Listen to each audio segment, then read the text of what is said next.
The doctor performed the first in vitro fertilization in New York in 1983, has never done one since.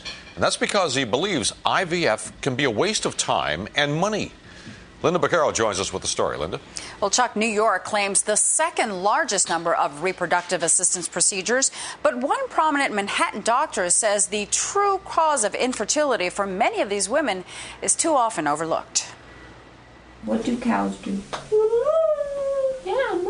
It was a long and painful road for Dominique DeBrew before her daughter Gaia came into this world. She had tried for years to become pregnant and turned to in vitro fertilization. I got pregnant 4 times and I miscarried each one of those times. So 3 failed IVFs. And how much did that cost?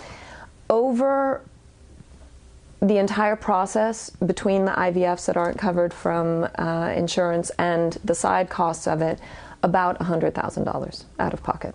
Dominique and her husband started thinking about adoption until she went to see Dr. Sami David. In his book, Making Babies, Dr. David says it can be difficult and time-consuming to find an underlying cause of infertility and believes that's why many women and some of his fellow doctors jump to IVF. Although he says it can be helpful, he believes a large number of IVF procedures are unnecessary.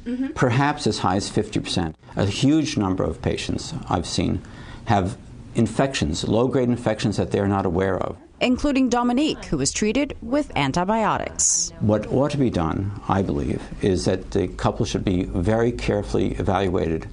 More attention to the man, since he's responsible for 40% of infertility. After being treated, Dominique became pregnant naturally and gave birth to Gaia 2 years ago.